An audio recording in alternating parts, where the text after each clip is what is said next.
भैया चौक ते दमानी नगर यामधील रेल्वे ब्रिज पुलावर या काम चालू असताना 2 दिवसाखाली पाण्याची पाईपलाईन फुटली आणि ते पाण्याची पाईपलाईन फुटली असताना सुद्धा महापालिकेच्या कर्मचाऱ्यांनी इकडे दुर्लक्ष केलं आणि तसेच नॅशनल हायवेच्या कर्मचाऱ्यांनी याची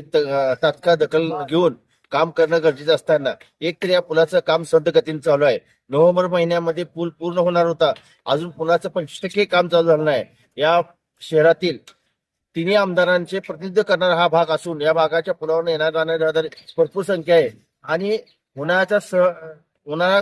एक महिन्याने पुढे पावसाळा एक महिन्याने पुढे गेला असताना उन्हाची तीव्रता जाणीव असताना सोलापुराला भीषण पाणी टंचाई जाणवत भासत असताना सुद्धा असे पाईपलाईन मोठे फोडून पाण्याचे दुरुपयोग होत आहे, या पाण्याची नासाडी होत आहे आणि याबाबत या सोलापूर महापालिकेच्या पदाधिकारी असलेले यांचं महापालिका अंकुश नाही, महापालिकेच्या आयुक्ताचा कर्मचारी अंकुश नसल्याने हे सगळे होत आहे आणि नॅशनल हायवेच्या कर्मचाऱ्यावरही तात्काळ किंवा इथल्या ठेकेदारावरही तात्काळ महापालिकेने कारवाई करणे गरजेचं आहे. कारण ह्यात जाणाऱ्या पाण्याची पाईपलाईन असतील किंवा एमएससीबी लाईन असलेली टेलिफोन लाईन असतील याची माहिती घेऊनच काम करणं गरजेचं असताना सुद्धा तसं काम केलं नाही. तर आम्ही या भागात तमाम नागरिकांच्या वतीनं आज आम्ही ऐकायला भेटणार आहोत. अशा परिस्थितीत पुन्हा उद्भवू नये यासाठी आम्ही त्यांना तात्काळ करणार आहोत आणि आमच्या मते या शहरातील तिन्ही आमदार प्रतिनिधीने या कामाबाबत लक्ष घालणं आणि विधान